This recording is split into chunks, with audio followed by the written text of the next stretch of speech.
Bunların beyazı da var. Bu kadar inan 25 liraya bu kadar bak. Sen Allah rızası için yapılan bir şeydir, bir hayırdır. İnsanlara destek olmak, birleşmek, birliği tembihleyen bir şeydir. İnşallah bütün hayırseverleri buraya bekliyoruz. Gelsinler ve insanlara yardım etsinler.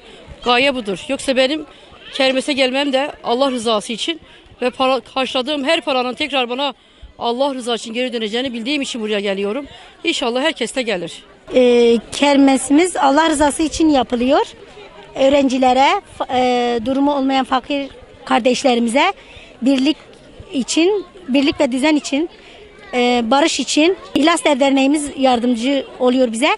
Ve çeyizlik eşyalarımız var, namazlıklarımız var.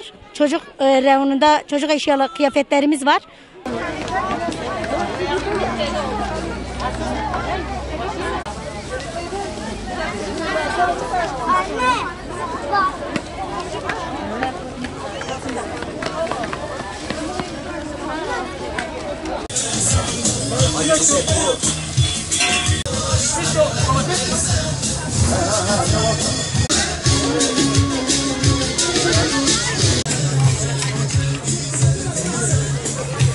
Biz İhlas Der'in öğrenciler yardımına yapmış olduğumuz kermesimize dünden beri tüm kardeşlerimiz gönüllü olarak gelmişiz. Tüm kardeşlerimizi de Allah rızası için burada çalıştığından dolayı Gaziantep halkına ve tüm kardeşlerimizi de kermesimize davet ediyoruz. Çünkü bu öğrenci kardeşlerimizin yararınadır. Herkesin burada fedakarlık ettiğini bildiğimiz için tüm kardeşlerimizden Allah razı olsun. Ve inşallah böyle bir daha hayırlı şeylere Gaziantep halkını, tüm Müslüman kardeşlerimiz de inşallah buraya bekliyoruz. Allah hepinizden de razı olsun.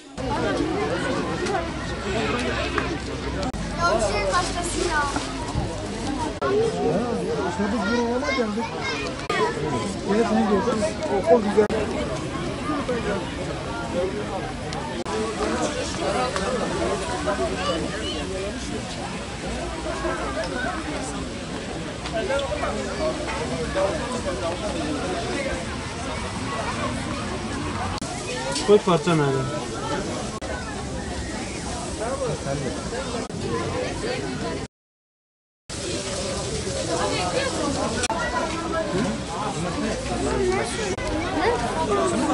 Git deli kapıla onlar.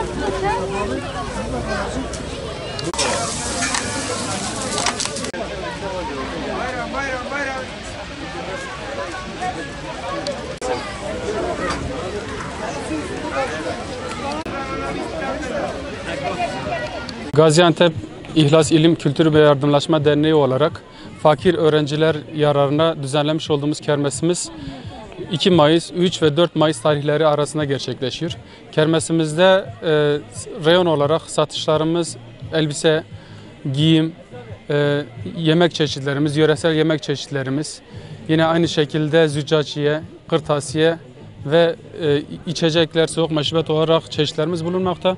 Bu kermesimizi dediğimiz gibi fakir öğrenciler yararına düzenliyoruz. Fakir öğrencilerimizin bir nebze olsun onların okuma dönemlerindeki eksiklerini giderebilirsek bizim için çok güzel bir kazanç olacağına inanıyoruz. İnşallah çalışmalarımızı bu yönde yapıyoruz.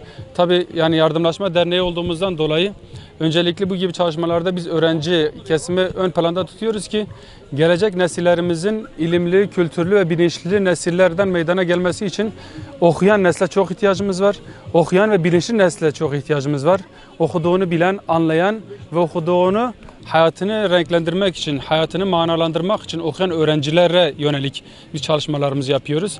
Ve inşallah bu nesil bizim gelecekteki kurtuluşumuz, gelecekteki Allah'ın yoluna bizi götürecek, Allah'ın doğru yoluna ulaştıracak, nesli meydana getirecek gençliğin oluşması için inşallah biz bu yardımlarda bulunuyoruz.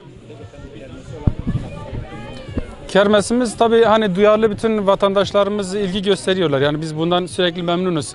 Yani ne zaman kermes düzenlediysek duyarlı olan halkımız, kardeşlerimiz, Müslüman kardeşlerimiz yani halkımız gereken katılımı göstermişler sürekli.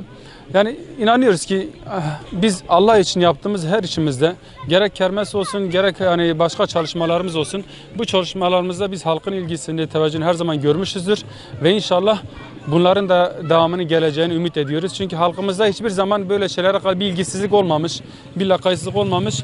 Çünkü bizim manevi değerlerimizde bile yardımlaşmanın çok önemli olduğunu, dinimizin bir emri olmasıyla beraber halkımızın örf ve geleneklerinde, kültüründe de yardımlaşmanın her zaman ön planda olduğunu görüyoruz.